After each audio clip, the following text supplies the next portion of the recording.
اور جب 1798 عیسوی میں فرانسیسی فوج نے پوپ کو اسیر کر لیا تو اس کا اقتدار ختم ہو گیا۔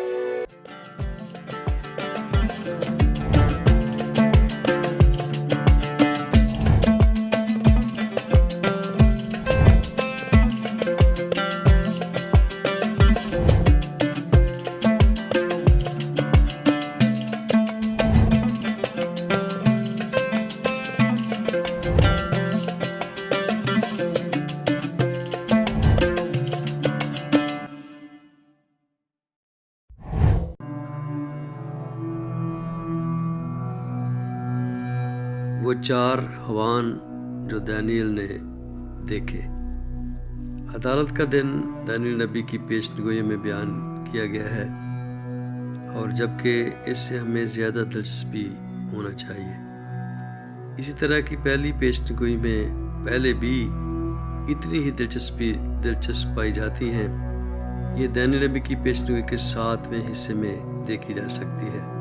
اول، پیشن گوئی دانیل کے دور کے بعد کی آنے والی کچھ باتوں اور کی عدالت کے دن سے بھی پہلے کے بارے ہمیں بتاتی ہے۔ ان میں متعدد بادشاہتوں کا عروج و زوال شامل ہے۔ اس باب میں ان سلطنتوں کی نمائندگی 4 حوانوں سے کی گئی ہے۔ پہلا شیر ببر کی طرح ہے، دوسرا ریچھ کی مانند، اور تیسرا 4 سروں والے تیندوے کی مانند تھا۔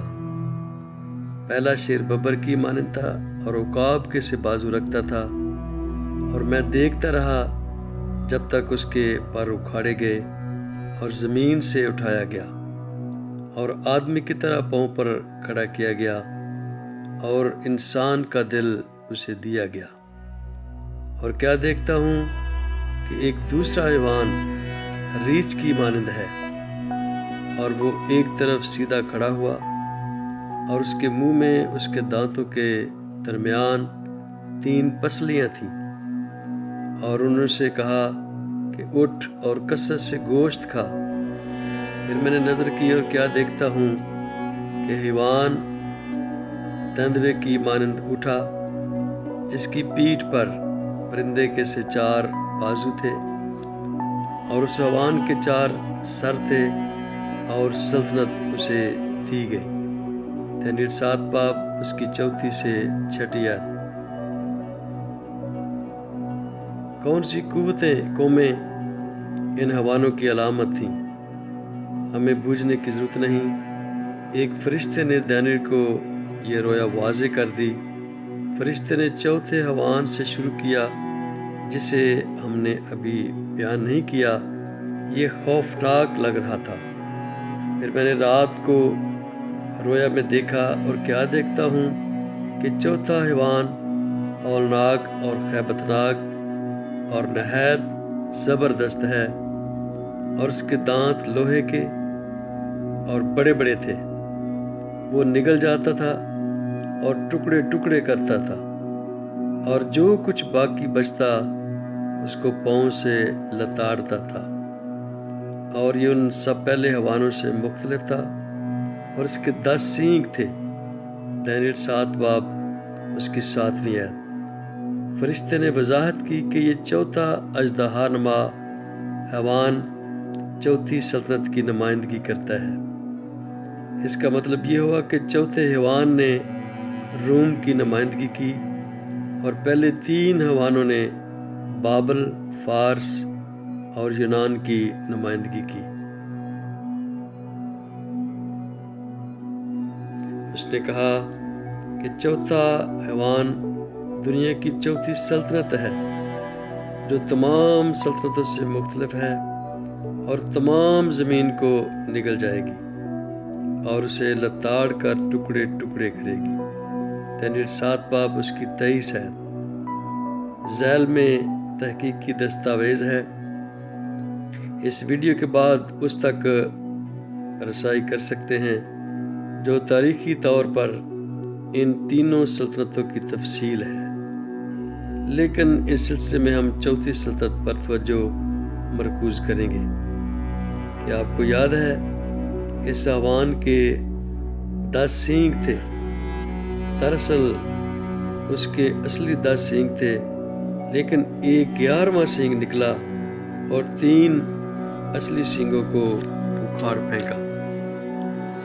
میں نے ان سینگوں پر غور سے نظر کی اور کیا دیکھتا ہوں کہ ان کے درمیان میں ایک اور چھوٹا سینگ نکلا، جس کے آگے پہلوؤں میں سے 3 سینگ جڑ سے اکھاڑے گئے، اور کیا دیکھتا ہوں کہ اس سینگ میں انسان کی سی آنکھیں ہیں اور ایک منہ ہے جس سے گھمنڈ کی باتیں نکلتی ہیں۔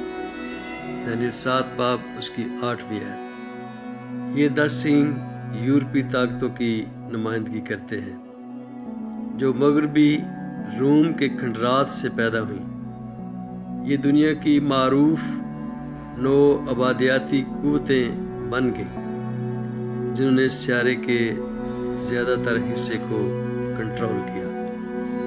مگر ان 3 سینگوں کا کیا ہوا جو 11ویں سینگ نے اکھاڑ دیے تھے؟ اور اس 11ویں سینگ سے کس طاقت کی نمائندگی کی گئی تھی؟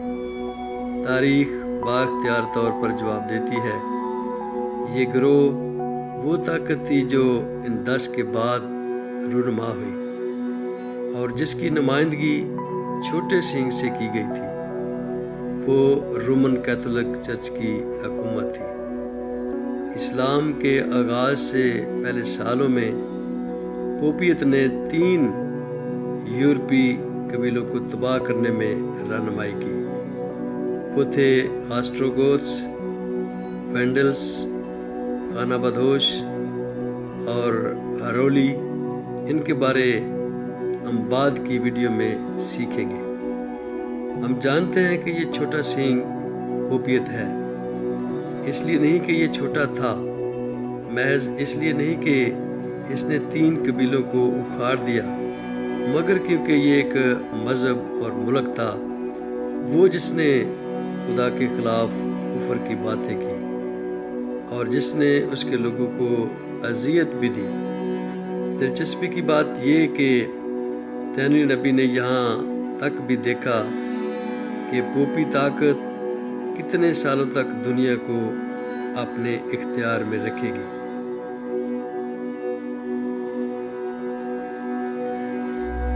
وہ حق تعالیٰ کے خلاف باتیں کرے گا اور حق تعالیٰ کے مقدسوں کو تنگ کرے گا اور مقررہ اوقات و شریعت کو بدلنے کی کوشش کرے گا، اور وہ ایک دور اور دوروں اور نیم دور تک اس کے حوالے کیے جائیں گے۔ دانیل 7 باب اس کی 25 ہے۔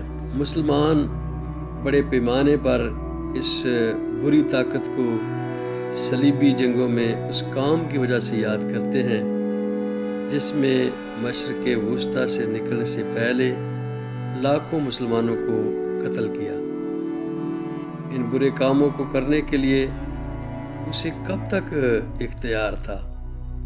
یہ فکرہ دور اور دوروں اور نیم دور کا مطلب ہے 1260 دن، اور جیسا کہ پیشنگوئی میں حیوان قوموں کی نمائندگی کرتے ہیں، لہذا دن اس پیشنگوئی میں سالوں کی نمائندگی کرتے ہیں۔ موسیٰ اور حزقیل دونوں نے ایک جیسی مثالوں کو استعمال کیا، ایک دن نے 1 سال کی نمائندگی کی، اور تاریخ پیشنگوئیوں کی سچائی کی حمایت کرتی ہے۔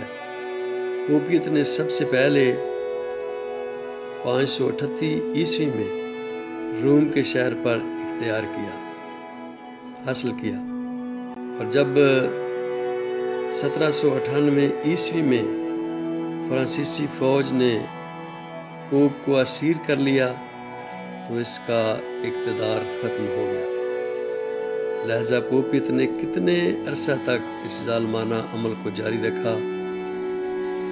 1260 سال تک۔